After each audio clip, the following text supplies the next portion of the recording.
Ang mga gawa ng mga apostol. Kabanata 25, ang mga liham sa Tesalonika. Ang kabanatang ito ay batay sa mga sulat sa mga Tesalonika. Ang pagdating nina Silas at Timoteo mula sa Macedonia, sa panahon ng pamamalagi ni Pablo sa Corinto, ay lubos na nagpasaya sa apostol. Dinala nila sa kanya ang mabuting balita ng pananampalataya at pag-ibig sa kapwa, ng mga tumanggap ng katotohanan sa unang pagdalaw ng mga mensahero ng Ebanghelyo sa Tesalonika. Ang puso ni Pablo ay lumabas sa magiliw na pakikiramay sa mga mananampalataya, na, sa gitna ng pagsubok at paghihirap, ay nanatiling tapat sa Diyos. Nais niyang bisitahin sila ng personal, ngunit dahil hindi ito posible noon, sumulat siya sa kanila. Sa liham na ito sa simbahan sa Tesalonika, ipinahayag ng apostol ang kanyang pasasalamat sa Diyos para sa masayang balita ng kanilang paglago ng pananampalataya. Mga kapatid, isinulat niya, kami ay naaliw dahil sa inyo sa lahat ng aming kapigatian at kabagabagan sa pamamagitan ng inyong pananampalataya, sapagkat ngayon nanggabubuhay kami, kung kayo'y naninindigang matibay sa Panginoon. Sapagkat anong pasasalamat ang maibibigay naming muli sa Diyos dahil sa inyo, sa lahat ng kagalakan na aming ikinagalak dahil sa inyo sa harap ng aming Diyos, gabit araw na nananalanggan ng labis upang makita namin ang iyong mukha, at may sakdal namin ang kulang sa iyong pananampalataya. Kami ay laging nagpapasalamat sa Diyos para sa inyong lahat, na binabanggit kayo sa aming mga panalangin, walang humpay na inaalaala ang inyong gawa ng pananampalataya, at pagpapagal ng pag-ibig, at pagtitiis ng pag-asa sa ating Panginoong Hesukristo, sa paningin ng Diyos at ating Ama. Marami sa mga mananampalataya sa Tesalonika ay tumalikod mula sa mga Diyos-Diyosan upang maglingkod sa buhay at tunay na Diyos. Sila ay tinanggap ang salita sa maraming kapigatian, at ang kanilang mga puso ay napuspos ng kagalakan ng Espiritu Santo. Ipinahayag ng apostol na sa kanilang katapatan sa pagsunod sa Panginoon sila ay mga halimbawa sa lahat ng nananalig sa Macedonia at Achaia. Ang mga salitang ito ng papuri ay hindi karapat-dapat, sapagkat mula sa inyo, ang isinulat niya, ay umalangaw ang salita ng Panginoon hindi lamang sa Macedonia at Achaia, kundi sa lahat ng dako ay lumaganap ang inyong pananampalataya sa Diyos. Ang mga mananampalataya sa Tesalonika ay mga tunay na misyonero.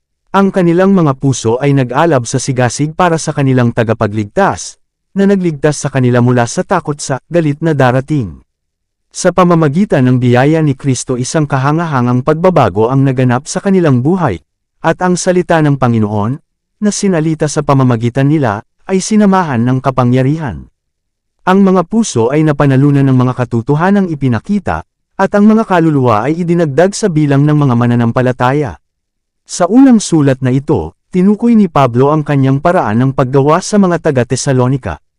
Ipinahayag niya na hindi niya hinangad na manalo ng mga convert sa pamamagitan ng panlilinlang o panlilinlang.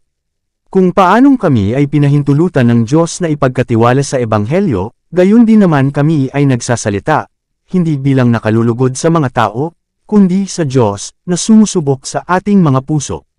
Sapagkat kailan may hindi kami gumamit ng mga salitang mapuri, gaya ng nalalaman ninyo, o ng balabal ng kasakiman, ang Diyos ay saksi, ni sa mga tao ay naghanap kami ng kaluwalhatian, ni sa inyo, ni sa iba, nang kami ay naging mabigat bilang mga apostol ni Kristo.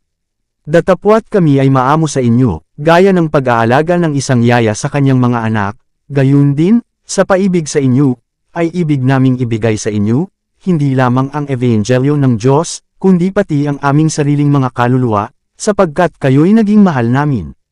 Kayo ay mga saksi, at gayon din ng Diyos, ang pagpapatuloy ng apostol, kung gaano kabanal at katwiran at walang kapintasan ang aming paggawi sa gitna ninyo na nagsisisampalataya, gaya ng nalalaman ninyo kung paanong aming pinayuhan at inaliw at pinagbilinan ang bawat isa sa inyo, na gaya ng ama sa kanyang mga anak, upang kayo ay lumakad na karapat-dapat sa Diyos, na tumawag sa inyo sa kanyang kaharian at kaluwalhatian.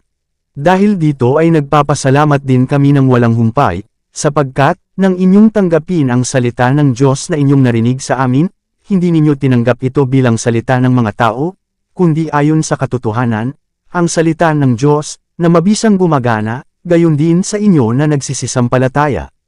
Ano ang aming pag-asa, o kagalakan, o korona ng kagalakan? Hindi baga kayo man ay nasa harapan ng ating Panginoong Hesukristo sa kanyang pagparito?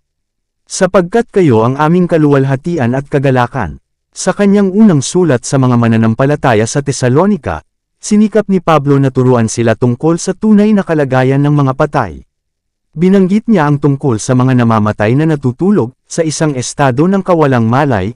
Hindi ko ibig na hindi ninyo alam, mga kapatid, ang tungkol sa nanggitutulog, upang huwag kayong manggalumbay, gaya ng iba na walang pag-asa.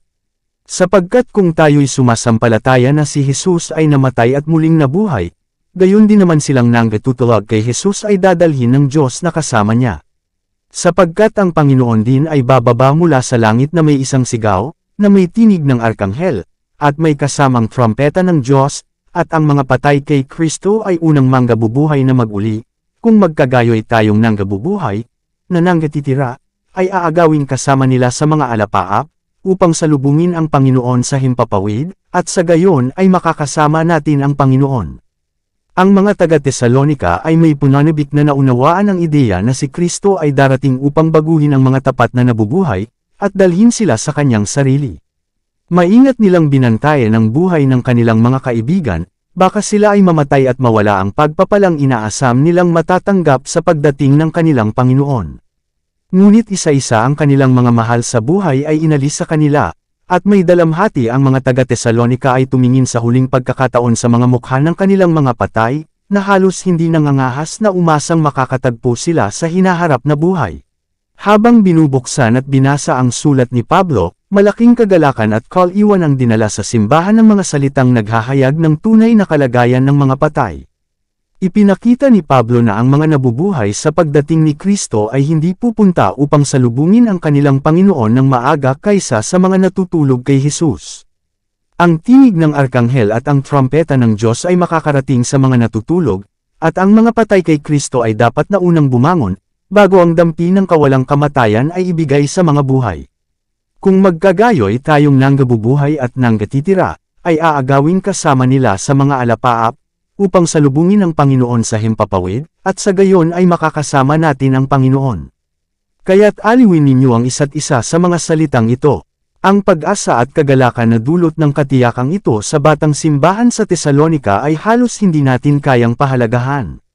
Naniwala sila at pinahahalagahan ang liham na ipinadala sa kanila ng kanilang Ama sa Ebanghelyo, at ang kanilang mga puso ay nagmahal sa Kanya. Sinabi niya sa kanila ang mga bagay na ito noon pa, ngunit sa oras na iyon ang kanilang mga isipan ay nagsisikap na maunawaan ang mga doktrinang tila bago at kakaiba, at hindi katakataka na ang puwersa ng ilang mga punto ay hindi malinaw na tumatak sa kanilang isipan. Ngunit sila ay nagugutom para sa katotohanan, at ang sulat ni Pablo ay nagbigay sa kanila ng bagong pag-asa at lakas, at isang mas matatag na pananampalataya at isang mas malalim na pagmamahal para sa isa na sa pamamagitan ng kanyang kamatayan ay nagdala ng buhay at kawalang kamatayan sa liwanag. Ngayon ay nagalak sila sa kaalaman na ang kanilang mga mananampalataya ay babangon mula sa libingan upang mabuhay magpakailanman sa kaharian ng Diyos. Nawala ang kadiliman na bumabalot sa pinagpahingahan ng mga patay. Isang bagong kaningningan ang pumuno sa pananampalatayang Kristiyano, at nakita nila ang isang bagong kaluwalhatian sa buhay, kamatayan, at muling pagkabuhay ni Kristo. Gayon din naman silang natutulog kay Jesus ay dadalhin ng Diyos na kasama niya, ang isinulat ni Pablo.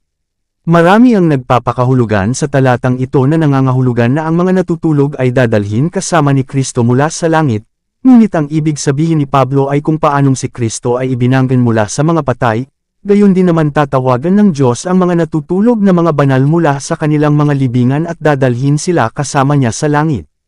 Mahalagang aliw, maluwalhating pag-asa. Hindi lamang sa simbahan ng Tesalonika, kundi sa lahat ng mga Kristiyano saan man sila naroroon. Habang nagtatrabaho sa Tesalonika, lubusang tinalakay ni Pablo ang paksa ng mga tanda ng mga panahon, na nagpapakita kung anong mga pangyayari ang magaganap bago ang paghahayag ng anak ng tao sa mga ulap ng langit, ano pat hindi niya inisip na kailangang sumulat ng mahaba, patungkol sa paksang ito. Siya, gayunpaman, itinuro ang kanyang dating mga turo. Sa mga panahon at mga panahon, sabi niya, hindi ninyo kailangan na sumulat ako sa inyo. Sapagkat alam ninyong lubos na ang araw ng Panginoon ay darating na gaya ng magnanakaw sa gabi. Sapagkat kapag kanilang sinabi, kapayapaan at katiwasayan, kung magkagayon ay darating sa kanila ang biglaang pagkawasak. Sa mundo ngayon ay marami ang nakapikit sa mga katibayan na ibinigay ni Kristo upang balaan ang mga tao sa kanyang pagdating.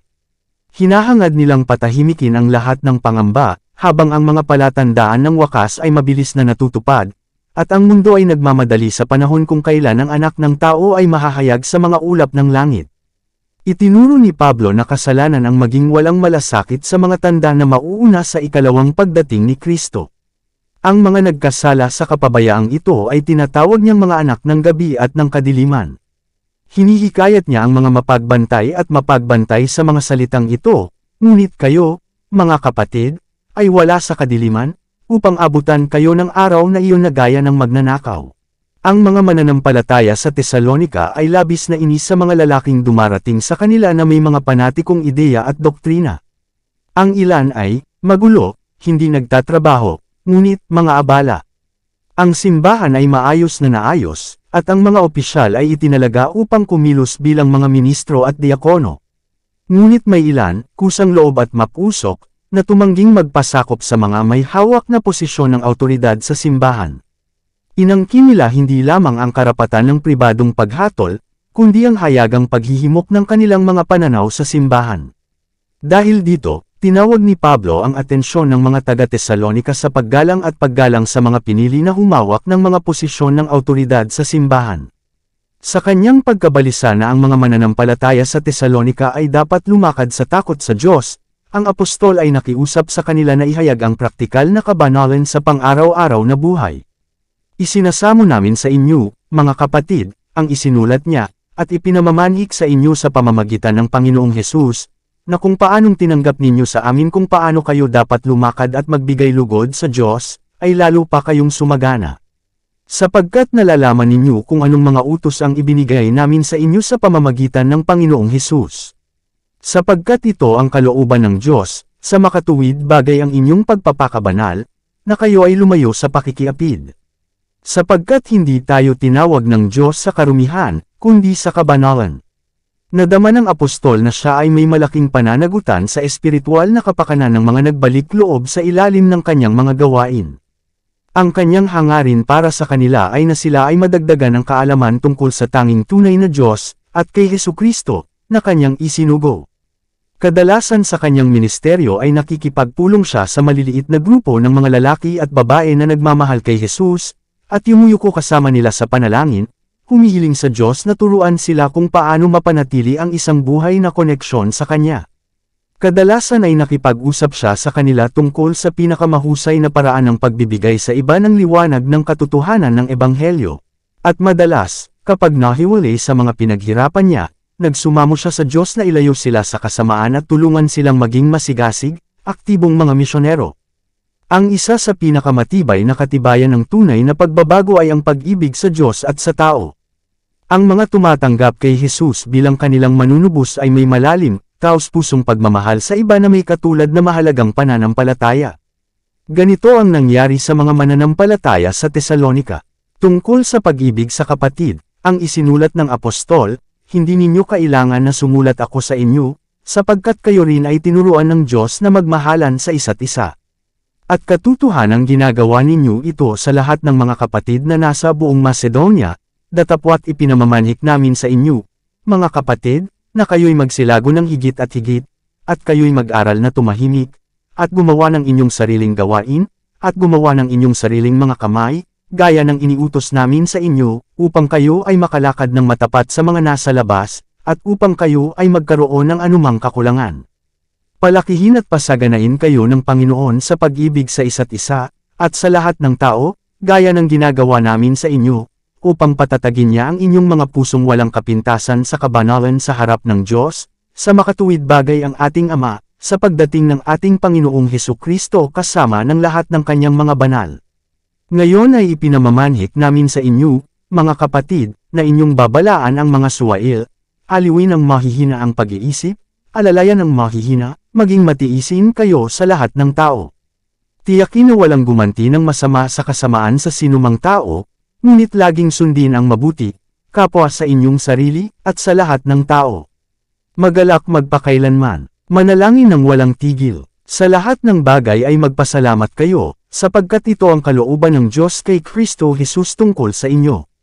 Ang apostol ay nagbabala sa mga taga-Tesalonika na huwag hamakin ang kaloob ng propesya, at sa mga salitang, huwag patayin ang espiritu, huwag mong hamakin ang mga propesya, patunayan ang lahat ng bagay, panghawakang mahigpit ang mabuti, ipinag-utos niya ang isang maingat na diskriminasyon sa pagkilala sa mali sa totoo. Nakiusap siya sa kanila na, lumayo sa lahat ng anyo ng kasamaan, at tinapos ang kanyang liham ng panalangin na lubusan silang pabanelan ng Diyos, na sa espiritu at kaluluwa at katawan, sila ay mapangalagaang walang kapintasan hanggang sa pagparito ng ating Panginoong Hesukristo. Tapat siya na tumatawag sa inyo, idinagdag niya, nagagawa rin ito. Ang tagubayling ipinadala ni Pablo sa mga taga-Tesalonika sa kanyang unang sulat tungkol sa ikalawang pagparito ni Kristo, ay ganap na naaayon sa kanyang dating pagtuturo.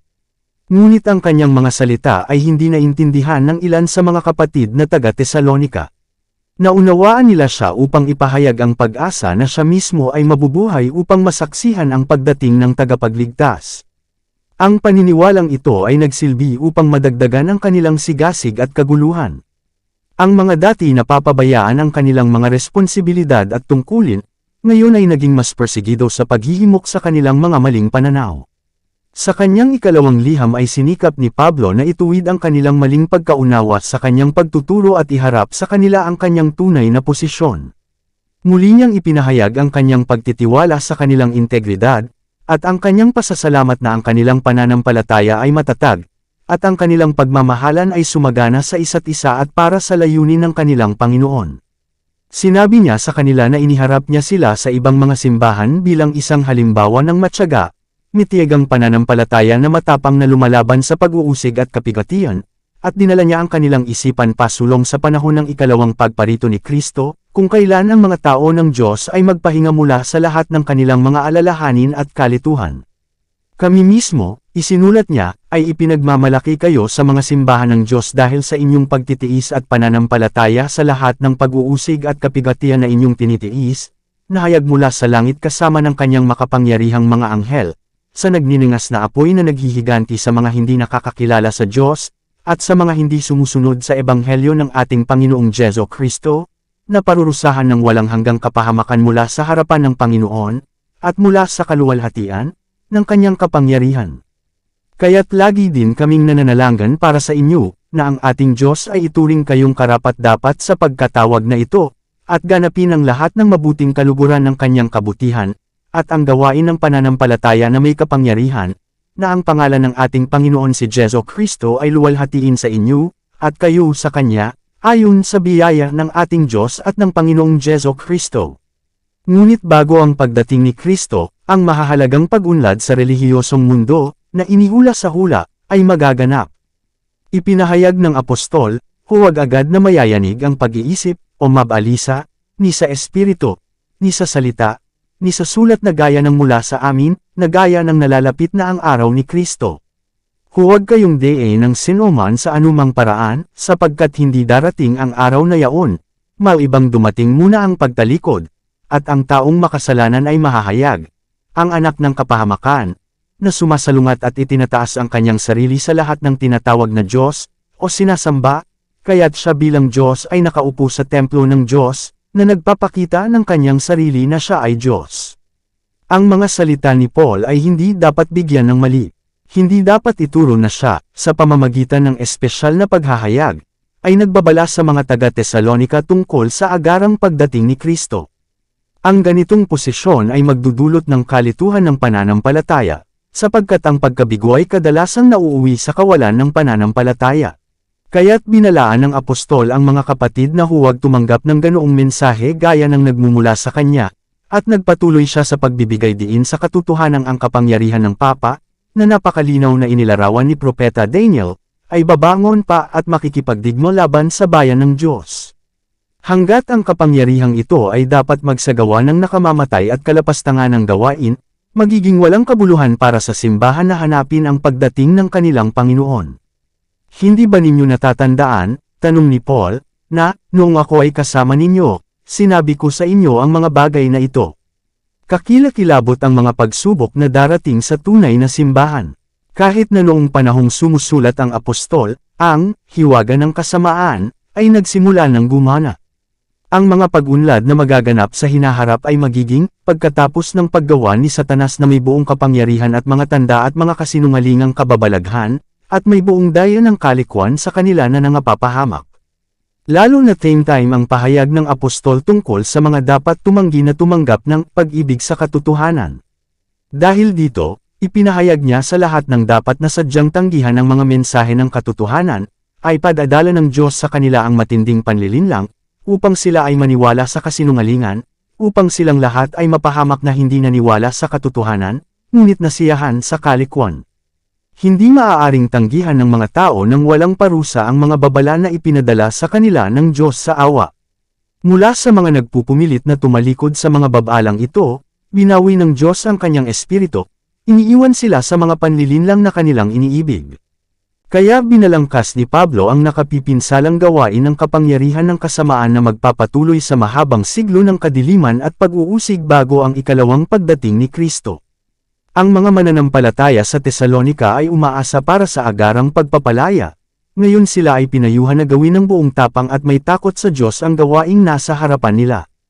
Inatasan sila ng apostol na huwag pabayaan ang kanilang mga tungkulin o magbitiw sa kanilang sarili sa walang ginagawang paghihintay. Pagkatapos ng kanilang kumikinang na pag-asa ng agarang paglaya, ang pag-ikot ng pang-araw-araw na buhay at ang pagsalungat na dapat nilang harapin ay lilito na dobleng nagbabawal. Kaya't pinayuhan niya sila na maging matatag sa pananampalataya, tumayo kayo, at panghawakan ang mga tradisyon na itinuro sa inyo, maging sa pamamagitan ng salita, o sa aming sulat. Ngayon ang ating Panginoong Hesukristo mismo, at ang Diyos, sa makatuwid bagay ang ating Ama, na umibig sa atin, at nagbigay sa atin ng walang hanggang kaliwan at mabuting pag-asa sa pamamagitan ng biyaya, ay umaliw sa inyong mga puso, at nagpapatatag sa inyo sa bawat mabuting salita at gawa. Tapat ang Panginoon, na magpapatatag sa iyo, at mag-iingat sa iyo sa kasamaan. At kami ay may tiwala sa Panginoon tungkol sa inyo, na inyong ginagawa at gagawin ang mga bagay na aming iniuutos sa inyo. At patnubayan ng Panginoon ang inyong mga puso sa pag-ibig ng Diyos, at sa pagtitiis kay Kristo. Ang gawain ng mga mananampalataya ay ibinigay sa kanila ng Diyos. Sa kanilang tapat na pagsunod sa katotohanan ay ibibigay nila sa iba ang liwanag na kanilang natanggap.